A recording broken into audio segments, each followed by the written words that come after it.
about how to use Onesearch, because there is some great stuff you can find on here. It just is a little bit trickier to use, but I'm sure you can handle it.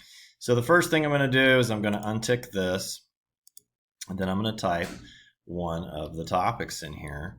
All right, so I'm going to type opioid crisis. Now, of course, the folks in that group have their own distinct subtopics they're looking at, but just for the purposes of this demonstration, I'm just going to look at that for that broadly.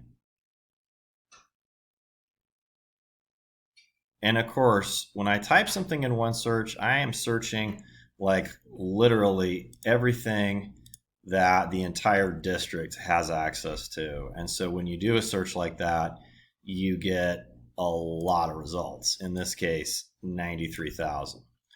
Now, this is not like Google, where it's going to sort them so great that everything you find on the first page is really relevant.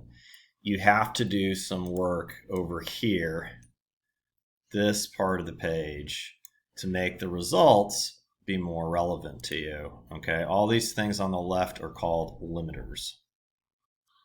Okay, so the first thing you want to do is use the limiters to tell the library, hey, only show me the things that my institution has access to, because sometimes they'll show you articles that they don't actually own, which is kind of annoying.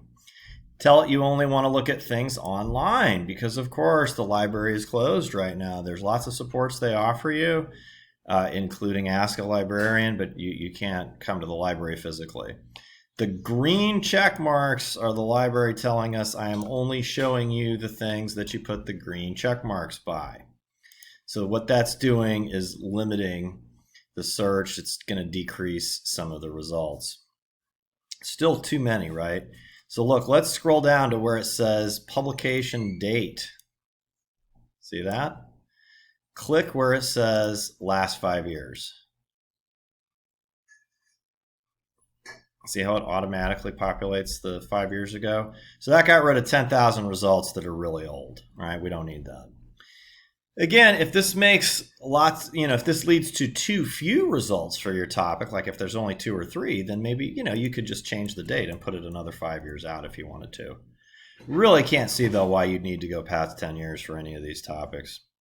Anyhow, so we'll stick with 5 years. Okay, so now there's still quite a few things, but look, we can make some decisions based on what kind of content you want to see. And so as you can see, now I'm going to be fooling with the things that are here. This is pretty self-explanatory, right? You can tell it, just show me the newspaper articles, right? And if you do that, then you're going to get a mixture of informational stuff and opinionated stuff about whatever you typed in here, right? You're not going to get any academic journal articles if you're looking at newspapers, of course. But of course, there is a place for things like this in the paper.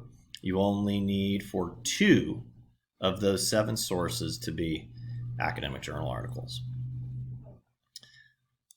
Anyhow, if I untick it, you see it goes back up to 85, right? Now look, we talked about some resources to help you find academic journal articles in a previous video, but do you notice they have that content type here, right? And here. So if I wanted to look that way, I would need to do both, because I want it to be a peer-reviewed journal article, right? Because you don't want to use a book review in here, right? So we'll do that. And now we've really dramatically narrowed the results. There's 3,800. Right. You could even narrow them even more. If you look down to discipline, you could look for publications that focus on social work versus public health versus pharmacy, right? So if I clicked this one, it would be articles about the role that pharmacists potentially have in combating the epidemic or something like that, right? So again, these are, if I tick things like this, it's going to show me fewer articles. Right, but let's look at what we have. There's 324 now. They are all journal articles, and they're looking at the topic from a pharmacy pharmacology perspective. And as we see down here, you can't see it, they are all within the last 5 years. Right. Okay. But of course, you can use Onesearch to find other things besides just journal articles, right? So look, let's go ahead and untick this. Let's go ahead and untick this. And we'll go ahead and untick this. If it'll let me.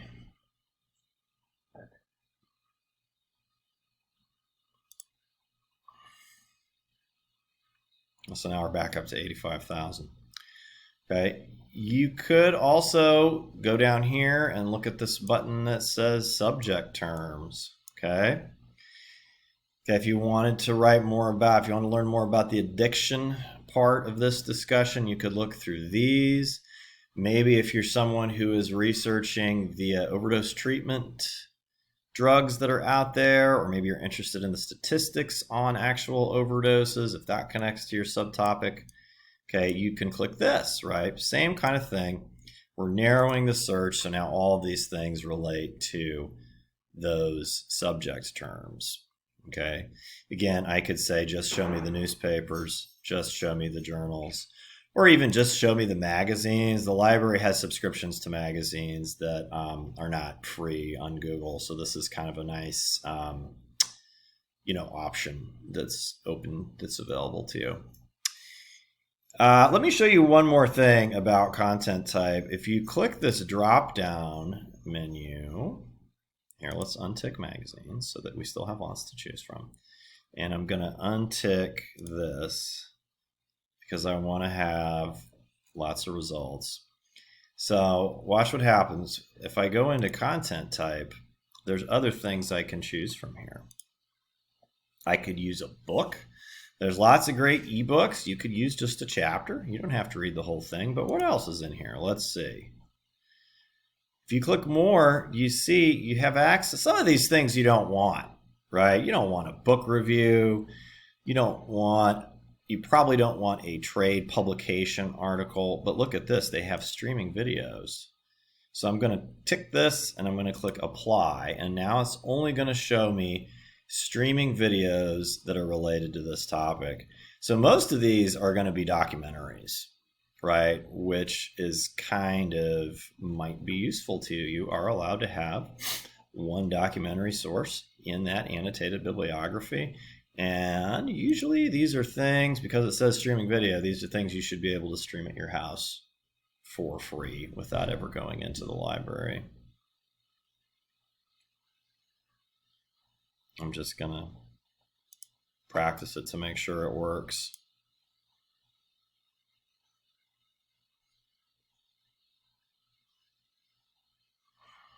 There you go.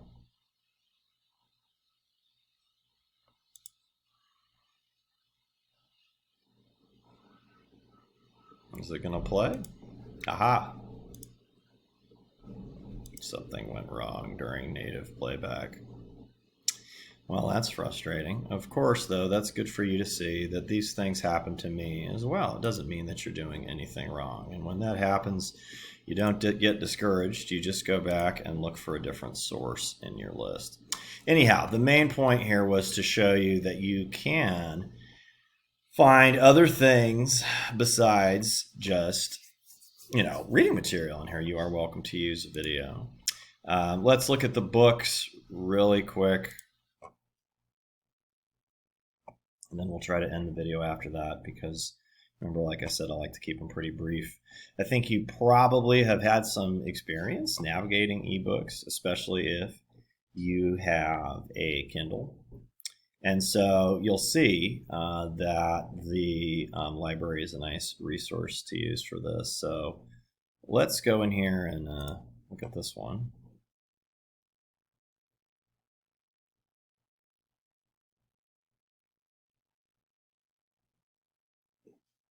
Okay. So here's an article from the American Academy of Pediatrics. What I like about ebooks is that, again, this shows you over here on the left, there is a table of contents, right? And you don't have to read the entire book. You could look at an article in here. Look at this one, legitimate opioid use and future risk of misuse. Doesn't that sound interesting? See, so you could just read this section. Pretty short, might not be long enough to use, but again, the point here is that you can use the chapter headings to navigate the book. Here's some interesting tables here. Tables provide things that are called data sets, right? And this is one of the reasons you need academic journals in the annotated bibliography, is that you need data to comment on. Now, this is a scholarly book. Of course, not all books are scholarly, and that's why we talked about how to find the academic journal articles using these buttons here. But I did want to show you how to see books. I think we've covered a lot of the most important stuff about Onesearch: the subject terms, the date, the discipline, the content type. Again, these are all limiters. The first time you get in here, be sure to clear your filters, because sometimes filters from previous use will carry over and confuse you. Okay.